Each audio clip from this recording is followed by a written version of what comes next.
10, 9, 8, 7, 6, 5, 4, 3, 2, 1. Assalamualaikum warahmatullahi wabarakatuh. Perkenalkan, saya Silvania Edwarman dengan NIM 21060183 dari Prodi Ekonomi Pembangunan Fakultas Ekonomi Universitas Negeri Padang. Baiklah, pada video ini saya akan menjelaskan tentang pengertian statistika dengan dosen pengampu Dr. Alphonse Satrianto, SEME. Bab 1. Pengertian statistika. Statistika adalah ilmu yang mengumpulkan, menata, menyajikan, menganalisis, dan menginterpretasikan data menjadi informasi untuk membantu pengambilan keputusan yang efektif. Sedangkan statistik adalah suatu kumpulan angka yang tersusun lebih dari satu angka. Nah, ini merupakan data-data saham perusahaan otomotif, data dan komponennya di BI pada tanggal 11 November 2013. Data ini masih berupa data mentah yang belum mempunyai makna. Oleh sebab itu, data tersebut harus diolah dan disajikan dengan baik. Banyak cara untuk mengelola data tersebut, salah satunya adalah dengan diagram poligon. Nah, ini adalah grafik poligon. Data ini sudah disajikan dalam bentuk diagram batang dan dapat memberikan informasi bahwa sebagian besar harga saham perusahaan berada di interval kelas kedua.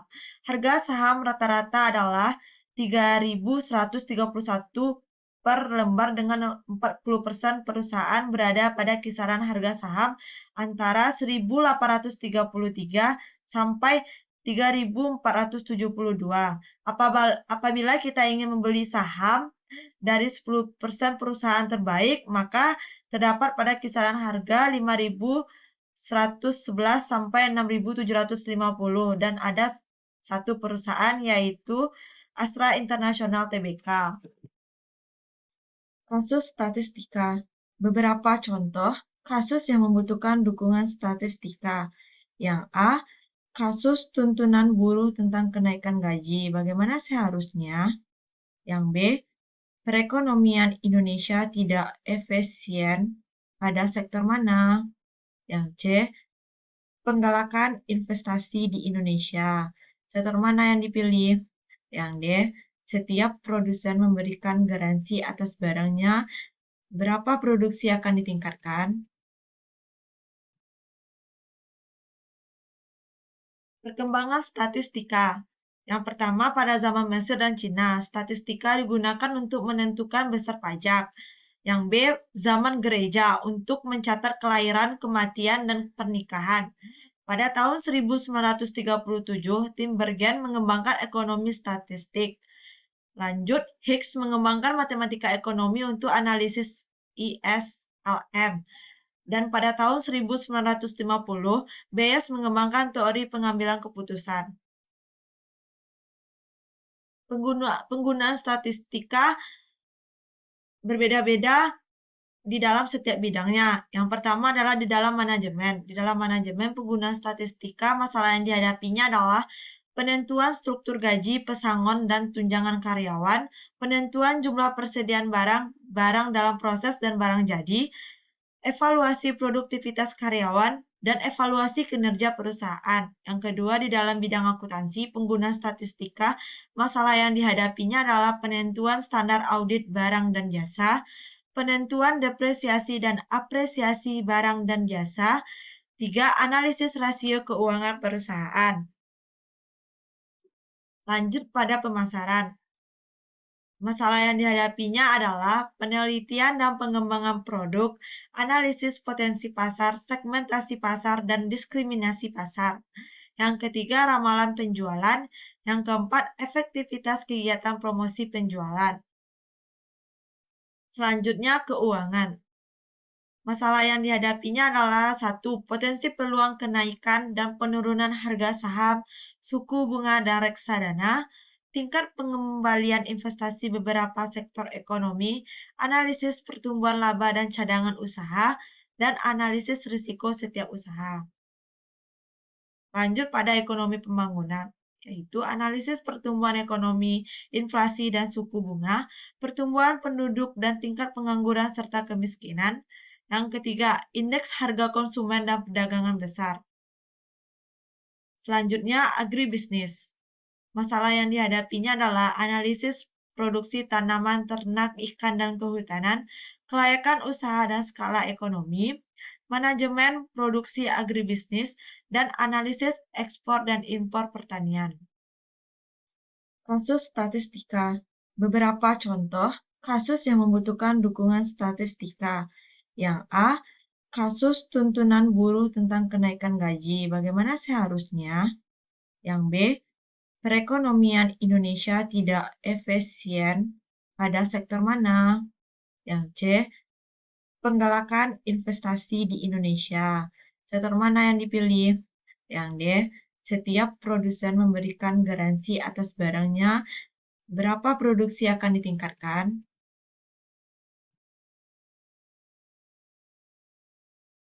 Selanjutnya, jenis-jenis statistika. Yang pertama, statistika deskriptif, yaitu metode statistik yang digunakan untuk menggambarkan atau mendeskripsikan data yang telah dikumpulkan menjadi sebuah informasi. Statistika deskriptif mempunyai kegiatan mulai dari mengumpulkan data, mengolah data, dan menyajikan data. Penyajian data dapat berupa tabel, diagram, ukuran, dan gambar.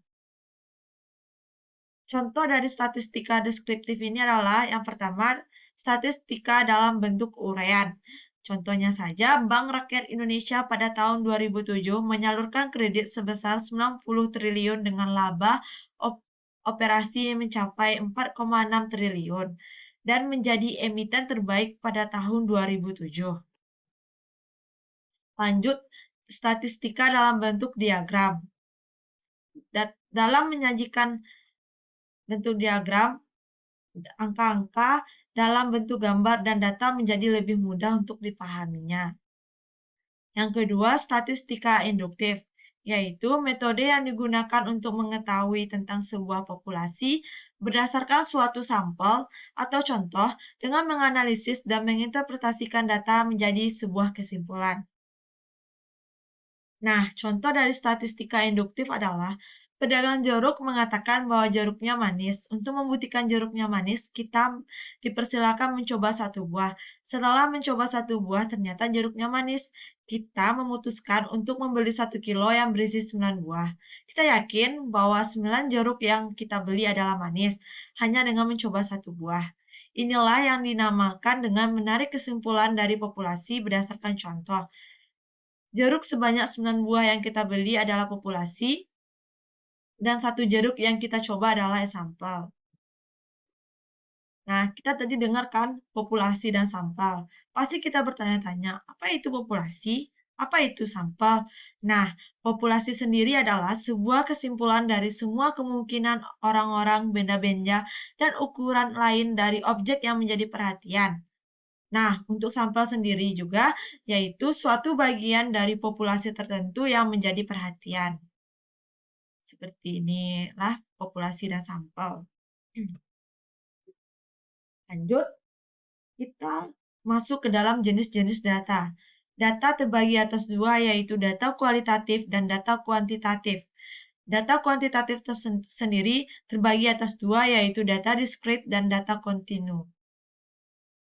Data kualitatif adalah kemungkinan observasi yang tidak dinyatakan dengan angka-angka. Contohnya, nilai rupiah sangat kuat, pengangguran dan kemiskinan meningkat tajam. Selanjutnya data kuantitatif, yaitu serangkaian observasi atau pengajaran yang dapat dinyatakan dengan angka-angka. Contohnya, nilai rupiah 9.250 per US dollar di akhir tahun 2006. Jumlah pengungsi akibat banjir di Jakarta sebanyak 1.423 jiwa. Data kuantitatif terbagi atas dua, yakni data diskrit, yaitu data yang hanya mempunyai sejumlah terbatas nilai-nilai. Contohnya, jumlah mahasiswa di universitas, banyak masyarakat yang memakai kendaraan roda 2 di daerah Purwokerto Yang kedua, data kontinu, yaitu data yang secara teoritis dapat menjalani setiap nilai. Disebut juga nilai pengamatan kuantitatif kontinu. Contohnya, pengukuran debit air di bendungan, pengukuran tingkat curah hujan di daerah Bandung. Nah, sumber data statistika yang pertama yaitu Badan Pusat Statistik atau disingkat dengan BPS, banyak menerbitkan data baik bulanan maupun tahunan. Statistik Indonesia mencakup data ekonomi Indonesia seperti indeks harga konsumen, inflasi, pertumbuhan ekonomi, dan pendapatan nasional. Data sektoral juga ada seperti produksi, konsumsi, ekspor, dan impor, komoditas penting.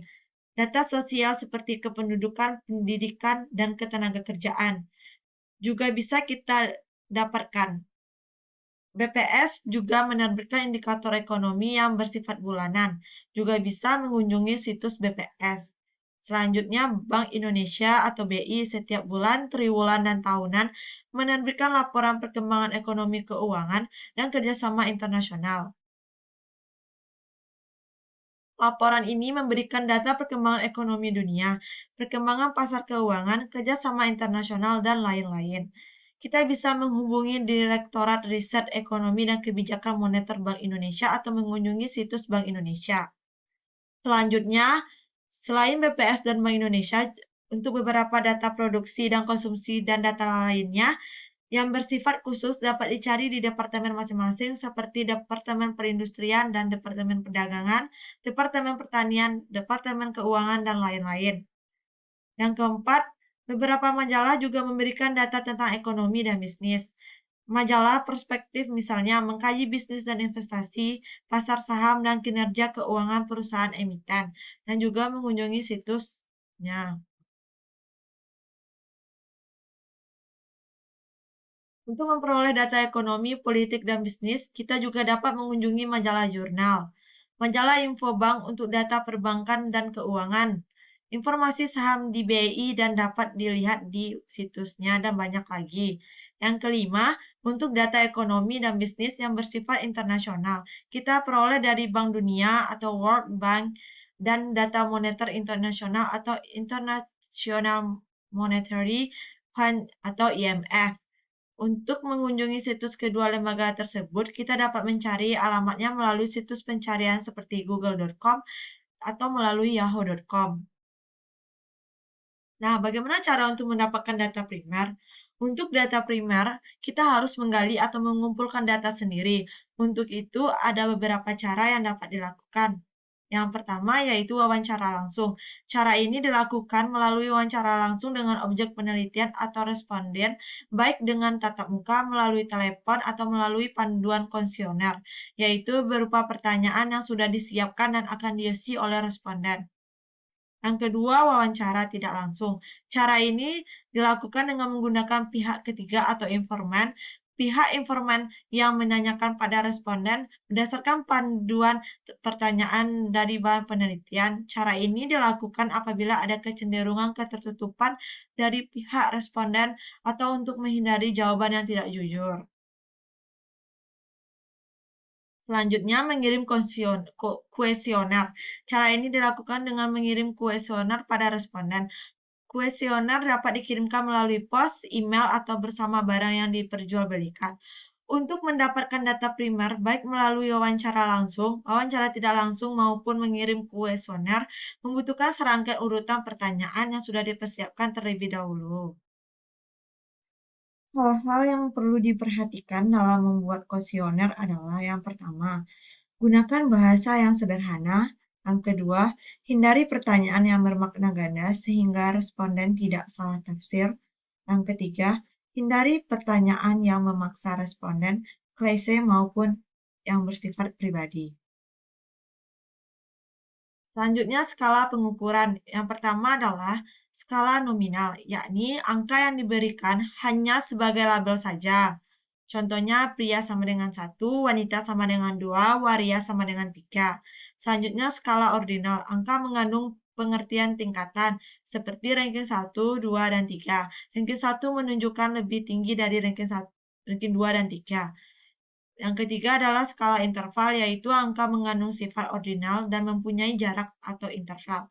Contohnya, saham sangat prospektif dengan harga 5.438 sampai 6.750. Yang kedua, saham prospektif 4.127 sampai 5.438. Selanjutnya yang keempat adalah skala rasio.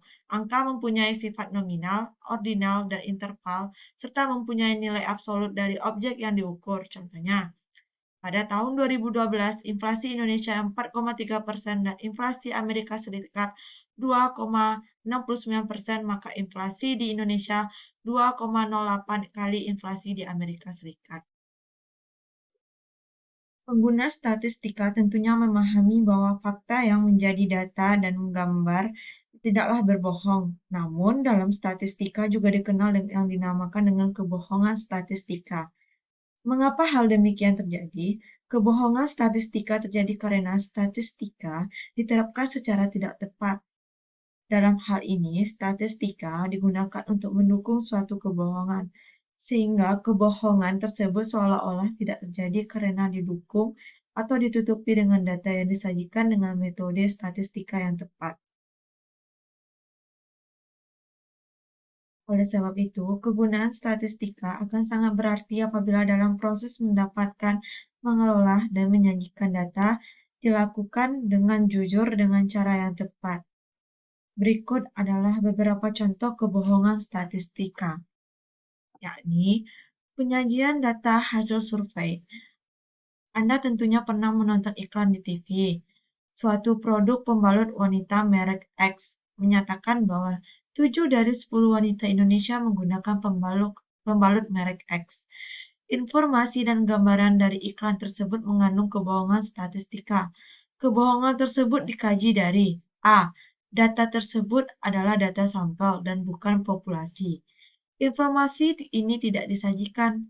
B. Kalau menggunakan data sampel, seberapa besar sampel sehingga dapat dikatakan mewakili seluruh wanita Indonesia. Yang C. Kata-kata mewakili wanita Indonesia, apakah termasuk di dalamnya anak-anak yang belum dan orang tua yang sudah tidak memakai pembalut? Dan kalau informasi statistika tersebut tidak berbohong, maka logika ekonomi mengingatkan kita bahwa pangsa pasar yang mencapai 70%, 7 dari 10 adalah termasuk monopoli, sehingga tanpa iklan pun akan laku di pasar. Jadi dapat disimpulkan bahwa data dalam iklan tersebut mengandung kebohongan statistika. Nah, contoh penyajian statistika baik dalam bentuk gambar maupun dalam bentuk penarikan kesimpulan dengan cara yang tidak tepat membuktikan adanya kemungkinan kebohongan statistika sehingga dapat mengakibatkan pengambilan keputusan yang salah. Kunci dari keberhasilan penggunaan statistika adalah kejujuran baik dalam mendapatkan, mengelola data, dan menyajikan data. Beberapa alat bantu untuk belajar. Yang pertama, contoh kasus, kaji kasus, ringkasan, latihan terjawab, latihan soal, CD-ROM, dan penggunaan Microsoft Excel untuk statistika. Yang pertama, contoh soal. Setiap pembahasan subbab selalu didahului pengantar permasalahan yang aktual dan real. Kemudian dikembangkan dengan teori statistika dan diakhiri dengan contoh soal yang bisa kita pelajari. Yang selanjutnya, kaji kasus. Kaji kasus merupakan materi baru yang diperkenalkan, upaya memperkaya pengetahuan pemakaian terkait dengan perkembangan terbaru yang sesuai dengan materi. Yang ketiga, ringkasan buku statistika ini memberikan ringkasan sebagai upaya mempermudah pemakai untuk mereduksi bahan dan mudah diingat. Ringkasan disajikan pada setiap subbab dan secara keseluruhan diberikan pada akhir bab. Latihan terjawab. Untuk memberikan gambaran yang lebih komprehensif, maka pada setiap akhir bab diberikan soal dengan jawabannya. Tujuan pemberian latihan terjawab adalah dalam pengertian soal, teori, dan jawabannya. Selanjutnya, latihan soal. Latihan soal diberikan setelah latihan terjawab. Latihan soal dimaksudkan agar pemakai dapat menggunakan keterampilan yang diperoleh dengan menyelesaikan latihan soal yang ada. Yang terakhir, CD-ROM, berisi tambahan latihan soal dan jawaban yang berbentuk Microsoft Word dan Microsoft Excel. Sekian yang dapat saya sampaikan, semoga bermanfaat. Assalamualaikum warahmatullahi wabarakatuh.